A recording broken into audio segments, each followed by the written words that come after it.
What is up, delicious faithful? I'm here to tell you about a podcast called Bag of Hammers. Bag of Hammers is a podcast made up of four dudes who work together for a concrete contractor. There's an estimator, a project manager, a superintendent, and whatever it is that guy Andy does. These four have a ton of great experiences and a lot of profound ideas. Unfortunately, they've forgotten most of them. They upload a new episode each week, and it can be found on just about any listening platform. Somehow they manage to turn boring topics into a comedy hour, and you'll find yourself laughing along. I know I did. You'll feel like you have learned something and not learned anything at all. It's funny. These guys don't take themselves too seriously. They're having a good time. They take a boring topic, like I said, and they turn it into something hysterically funny, something we can all relate to. So go ahead and check out Bag of Hammers podcast, wherever you get your podcast from. I'm James of the band Shield of Wings, and you're listening to the Brutally Delicious Podcast.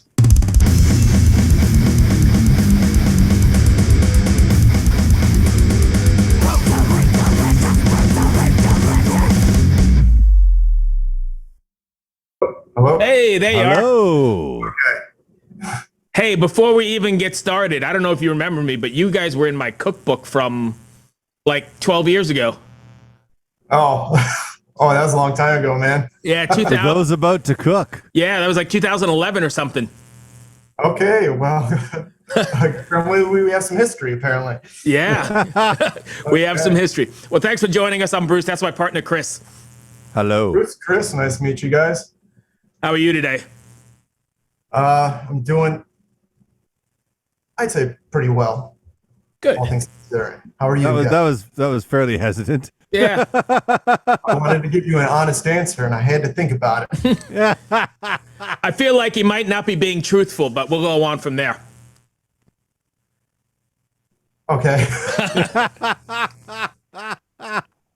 What's it like in Illinois? Are you brutally cold right now? It's a little cold. I mean, we've had far worse weather than this. We just got snow New Year's. Mm-hmm. Santa was a little late bringing it for Christmas, but yeah, it's all right. Okay. Chris, How's it up? Where are you guys located? I'm in Richmond, Virginia, and it's in the 20s with a lot of snow on the ground right now. Okay. I'm in North Virginia, just outside DC, and it's fucking cold. Yeah. Way colder than I like. Oh man, I'm not used to this. Do you guys deal with it well, or do you not like it? No, I hate Dude, it. I don't deal with cold at all. Oh, okay. I want to be in the Bahamas. Yeah. Like Right. people complain about the heat and humidity in DC in the summer, and those people are wrong. Yeah, I agree. I'll take it. Chris, you want to take the lead? You want me to jump in? You go ahead, Ben. So let's talk about Unfinished. New record, just about out. Yes, How do you feel about it? Are you satisfied with the outcome, and what has been the early on response to the single? Well, we actually haven't dropped a single yet. We're doing that this Friday. We're releasing the first music video and the first single as the first single. And what was your first question? Sorry. How do you feel about it, and are you satisfied with the outcome? I'm feeling pretty good. I mean, overall, I'm satisfied that I'm happy it's done. It didn't turn out exactly the way I envisioned, but usually things don't. There's so many variables in it. It shaped into something a little bit different than I planned. But I'm happy with it. I'm glad that it's there. It's in concrete now. So we just mentioned that you guys have been around for a while, and we had talked years ago. But did you find it a lot more difficult, or just different writing and recording in this weird world that we live in now? Oh, well, to answer that, it'd probably be a complicated, long answer because the band went on a hiatus in 2012. And we didn't start picking up, we didn't pick up till many years later.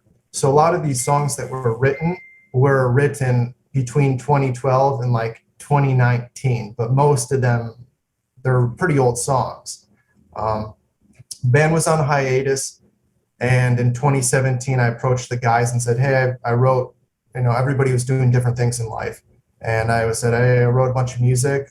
Why don't we listen to it? And if you guys like what you hear, maybe we should make a record out of it. So we did that in 2017 and picked 10 songs out of like the 40 something that I wrote. And we kind of polished those up until casually. There was a lot of shit going on in life for everybody. And we actually started recording a record in 2020. So right at the peak of this, right? Yeah. And did that for maybe took like a little bit more than a year to do all the final tracking stuff, you know. So it probably wasn't like an orthodox recording, you know, studio session. A lot of it was done in different places and mostly in people's homes, things like that. So amazing. I'm kind of trailing here. Did that answer the question? Yeah, that's great. Chris? Yeah, so you guys mostly self-produce and self-record then? Yeah, I mean, I did the guitars here, the bass here. We did the drums, like worked out the drums between here and my place and also my drummers. And we did the vocals in a studio, the final vocals for the album. Yeah. So then like the keyboards and orchestrations were also done here. So why did you choose to do the vocals in a studio? I don't think I was confident in my audio engineering abilities. I don't have an optimal place. I live near like a road. Okay. Like a high traffic road and like audio. I mean, I guess I could have worked something out here, but we just wanted to go somewhere that was nice and quiet and you can remove that control. Fear of waking up the neighbors or having cars on the microphone or whatever. Yeah. So we decided to go with somebody that was a little bit more experienced than me. You know, I don't have any formal education in audio engineering. I just kind of taught myself from the internet. Hey, you can get a lot. I have some friends that are using like Nail the Mix or the URM Academy. Their mixes sound killer, you know? Yeah. There's a lot of stuff out there, man. People, you know, want to learn. There's also a lot of bad stuff out there. It's the internet, man. Yeah. It's a like, two-edged sword. I watched some audio engineering video and I'm like, what the hell? No. Nice. Yeah. I don't know what Nail the Mix is. Is that like a tutorial? Yeah, it's like a metal mix school. So like for instance, every month they release a new multi-tracks from a huge band. So like sometimes I think they had Born in Winter from Gojira one month, and they have all kinds of, and they get the tracks, and then the mixer, the person that actually mixes the record, sits down and mixes the record with the people for the month and shows them why he made the choices they made. And then at the end, they have the last week is a mix contest where the students get to mix. Oh, interesting. For prizes. Yeah. That's cool. I had no idea. Yeah. Joey Sturgis runs that. Oh, yeah. Small name. Small name. Yeah, exactly. So let's get back to Shield of Wings. Are you guys planning on doing any sort of live thing, or is that not even a consideration based on our current climate? Yeah, about that. We're definitely considering it. We have not set up any shows. We didn't line anything up right now. We're just focused on promoting this album until it comes out February 11th. And we're working on some music videos that releasing before and after the release of the album. So, and those are somewhat mostly self-produced as well, you know. The videos are? Nice. That's pretty cool. Yeah, the one that's dropping on Friday, I directed, I edited it, and I shot maybe like a fourth of it. You know, obviously I'm in it, so I hired a camera guy and stuff, but we worked with a gaffer as well. But yeah, for the most part, kind of self-produced. Amazing. So you guys are kind of like a DIY. Yeah, it's kind of what we're going for, man. I mean, if I can do it myself, I'd like to. It's, you know, it's all fun. So if I can figure out how to do something myself, I'd like to. You know, a lot of it is just limitations because I don't own really high-end cameras, you know, or anything like that, or high-end lights. Yeah. Would you say creatively, and I don't mean this in a derogatory way, but creatively are you a control freak? I used to be. I definitely to the point where it's like probably hindrance. I've relaxed a lot more and tried to let things flow more naturally. But I mean, yeah, I think that answers the question. Cool. I don't mean that in a derogatory. Creatively, I'm a control freak for sure. Like people don't like working with me because I'm like, no, fuck that. You're not doing that. And I've had more drummers throw sticks at me than I can count on my fucking like man, oh man. But Yeah. so that I asked that. What's that? Oh, I was just going to ask, is it that way because you find it difficult to articulate your vision, or is it because you just are defiant in what you want and that's how it's got to be? I think it's because I played in bands for like a long time, Mhm. and it always pissed me off that the band never sounded good. So the only way I could make a band sound good is to get them to do what I wanted. And then once that happened, I started getting more success. So then with that came more control for me. So a vicious circle. Yeah, because I didn't want to sound like shit. And I was always open to other people's ideas. You just didn't like them. No, I did like them a lot of the time. But often when people are being in when they work together creatively, one person out of that group is predominantly way more creative than everyone else. Predominantly. And that person is driving that vision. And that sometimes creates jealousy and competition within the other people that are going through that creative process. And they sometimes just put out ideas and stick to their ego with that idea for no other reason than to try and take the person that's driving that creativity down a notch because they don't want to feel less creative. Maybe that's an example of it, but that's been my experience. So I'm always open to ideas when people put them on the floor. But like if it doesn't fit the vision, I just say, fuck it, no. Good. There you go. So I'm going to go back to the record for a second, unfinished. Is there something you want your fans to walk away from, some sort of feeling or some sort of takeaway after listening to a Shield of Wings record, or more specifically, unfinished? Well, I don't personally demand anything of the listener, but I mean, I would hope that they'd be curious enough to look into the songs and maybe try to interpret some meaning, or hopefully it would be encouragement to some listeners, or help them maybe be a little bit more introspective about their own lives. The message and the lyrics, I don't know if I want to say message, but the lyrics in the album are born from a lot of life experience over the past years. I started writing this album in 2012, and till present day, or 2020 when we actually recorded it, the lyrics are a representation of a lot of growth that has occurred in my life over that time. And so maybe they could get something out of it, hopefully something positive, beneficial to their own life, and enter, enjoyment from the audio experience. Was it strange going back to songs that you had written so long ago and kind of seeing that portrait of yourself where you were at that point? Yeah, definitely.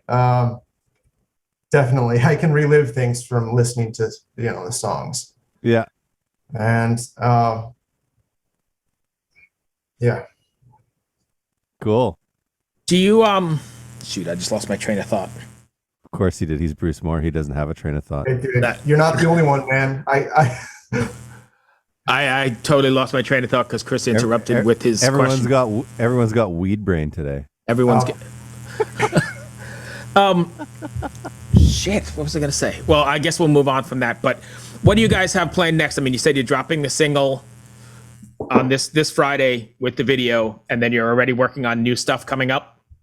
Yeah, I'm currently writing 2 more music videos, and the next thing I'm actually editing a lyric video that we're going to be releasing later in the month. So that will be the second single, and I'm writing some videos. Hopefully, we can do 2 more actual music videos after this. One that will be released before the album, one after. So that's pretty much what's going on right now, other than doing interviews and stuff like that. So I think I sort of remember what I was going to ask. When you're going back to Chris, fuck you. When you go back to like going back to your catalog, some of those songs like from 2012, they couldn't have been, or were you concerned about how relevant they would have been in 2020? Because things have the whole world has changed. Sound wise, or like well, I guess both, right? Because even sound wise has changed dramatically with the, technology and equipment, right? Sure. I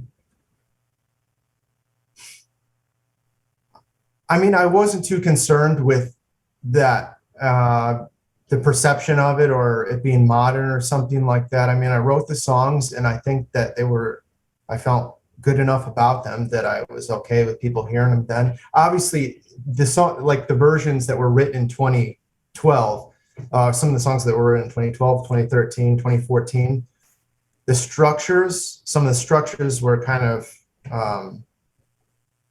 dated. Maybe I just learned more, right. And I found better structures for the songs, but a lot of things were polished. And I had ideas of things that I didn't have the capabilities of doing back then. Like I don't have any formal training in like composing an orchestra, but I wanted to do that and better. Right. So I guess just learning over the years, I think I improved my abilities to do that, and I made the music more bombastic. So maybe those songs that were written in 2012 or 2013, they only had like 3 keyboard parts that were supposed to be representative of what an orchestra would be doing. You might have the lead on a piano, some string pads, and a choir. Right. Yeah. Okay. Chris? The other thing I gotta say is I love the flowers in the back, man. Oh. Yes. Yeah. I was like, I don't think we've ever done an interview with a metal band where there's like flowers in the back. Sure. Or anywhere. And those are artificial flowers, but hey, at least it's an attempt, man. It's an attempt. And from here, I couldn't tell. Sorry, I'm not trying to be an ass. It's just, we do so many of these interviews, and I'm like, I've never seen flowers. Hey, flowers are lovely. I'm a fan of the nature. I 100% agree. Nice. I think a lot of metalheads have that sort of connection with nature as well. Just you look at all those European bands, all the folk metal bands, and like even the black metal bands. They're very, very connected to nature. So Didn't it makes you do a sense. Movie about that? I did. American, yeah. Yeah. So yeah, absolutely. I think there's definitely a connection. I don't have anything else, Chris. You got anything? I don't, man. Thank you so much for the interview. Yeah, there's lots of tree metaphors on the record. album. Excellent. We'll have to look out for them. Hey, if fans want to find you, can you just drop your socials for us? Sure. I mean, you can go to www.shieldwings.com, our website, and there's a link tree there. If you type in Shielded Wings into Facebook or Instagram, you can find us there. Honestly, I don't even know the actual. That's fine. Are you fairly active online? Yes, we are. The band is, and we're trying to be even more active in this upcoming month leading up to the record. So. Oh yeah, I know it's difficult with life, but I guess it's a necessary evil. Sure. Follow and stay tuned. Right on. Thank you for taking the time. I appreciate it, my friend. All right, thanks a lot, Bruce and Chris. Stay safe. We'll talk man. to you soon. All right, bye. Bye.